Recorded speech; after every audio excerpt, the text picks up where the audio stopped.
você está cansado, espera a noite com uma expectativa enorme de descanso, deita, fecha os olhos e não dorme. Nesse vídeo eu vou te mostrar por que o sono muda na meia-idade e não é só por causa do estresse, não é só ansiedade e não é só fraqueza. É fisiologia com nome e sobrenome. E mais do que isso, tem caminhos concretos para mudar esta situação que vai além de, olha, tente relaxar antes de dormir, né? Que é o conselho mais inútil que você pode escutar. O sono não é um estado uniforme, não é simplesmente você apagar e ligar de novo 8 horas depois. É um processo cíclico, com fases distintas que fazem coisas completamente diferentes no organismo. Tem a fase do sono leve, né, que é aquela entrada, tem o sono profundo, que é onde acontece a recuperação física de verdade, né, com reparação de tecidos, né, regulação hormonal, a consolidação do sistema imunológico, e tem o sono REM, né, que é onde o cérebro processa as emoções, onde se consolida as memórias, faz ali uma espécie de manutenção cognitiva que não tem equivalente no estado de vigília. E você precisa das 3 fases, e na meia-idade essas 3 fases elas começam a mudar. Pesquisas mostram que a partir dos 40 anos há uma redução progressiva, por exemplo, no tempo do sono profundo, que é a fase mais restauradora, né, fisicamente falando. O sono ele fica mais fragmentado, com mais despertares ao longo da noite, mesmo que você não se lembre de todos eles. E a capacidade de voltar a dormir depois de acordar no meio da noite diminui.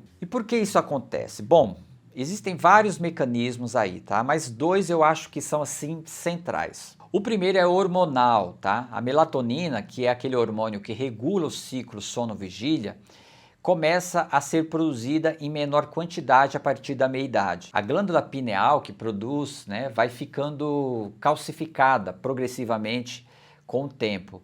E isso vai reduzindo a secreção da melatonina no organismo. Você sente sono, mas o sinal, né, não tem a mesma força que tinha quando você tinha 30 anos. Nas mulheres, a perimenopausa e a própria menopausa adicionam uma camada considerável a isso. O segundo mecanismo é o que os pesquisadores chamam de pressão do sono, né, que é a tendência do organismo de acumular necessidade de dormir ao longo do dia. E essa pressão também diminui com a idade, né, o que significa que você chega na hora de dormir com menos vontade fisiológica de dormir do que você tinha antes, mesmo que esteja extremamente cansado. Então junta tudo isso e você tem uma combinação que não é frescura e nem é fraqueza.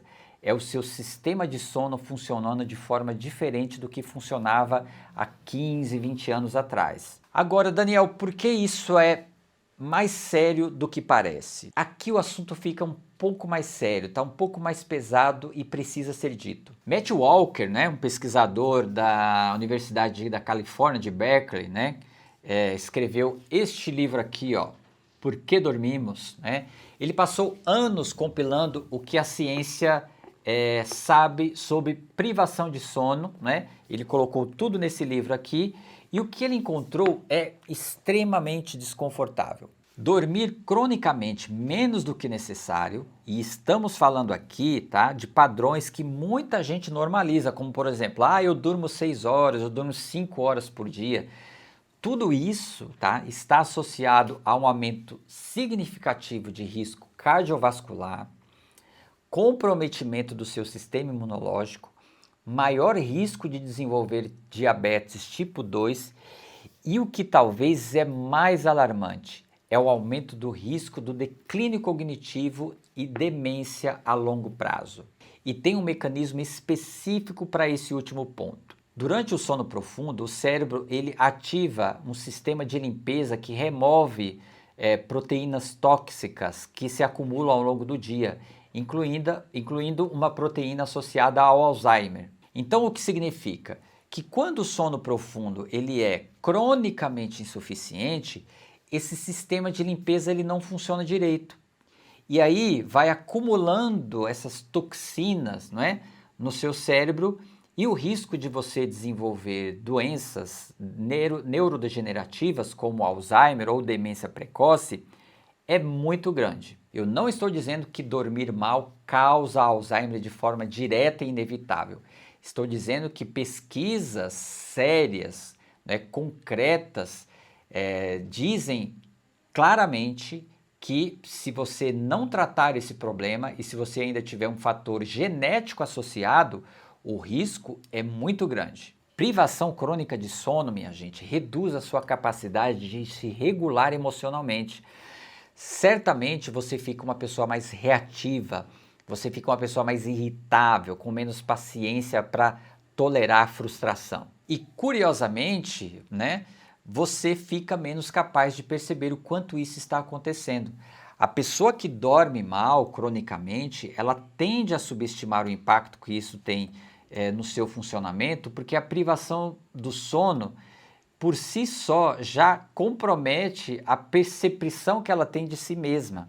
Então, o que funciona de verdade? O primeiro ponto aqui, tá, é aceitar que o cuidado com o sono, ele não é opcional na meia-idade. Quando você era mais jovem, né, você saía e ficava na balada, ia dormir às 3, 4, 5 horas da manhã, passava 2 dias sem dormir, ok, o seu organismo se ajustava e seguia a bola. Agora, na meia-idade, meu amigo, o jogo mudou. Na meia-idade, o sistema tem menos margem, tá? O que antes era resiliente, agora é mais sensível, né? E isso não é fraqueza, é uma condição que o seu organismo te impõe. Cuidar do sono não é só ir cedo para a cama, é um conjunto de condições que você cria para o seu cérebro receber o sinal de que, olha, está na hora de dormir e está na hora de dormir bem. Então, se você dorme um número razoável de horas e acorda cansado com consistência, isso precisa ser investigado. Não é normal e é tratável, porque o cansaço que você está carregando não é só físico, tá? Ele afeta quem você é durante o dia, como você reage, como você decide, como você se relaciona, como você enxerga a própria vida. Então, se você dorme mal, eu já peço para você, ajeita isso aí, meu amigo. Ó, e recomendo demais a leitura desse livro aqui, tá bom? Por que dormimos, Matthew Walker, ok? Fica a dica, e se você gostou desse vídeo, curte, comenta aqui se você dorme bem, se dorme mal, eu vou interagir com você, com seu comentário. E se inscreva no canal porque a gente vai trazer cada vez mais vídeo aqui sobre saúde mental na meia-idade. Um abraço!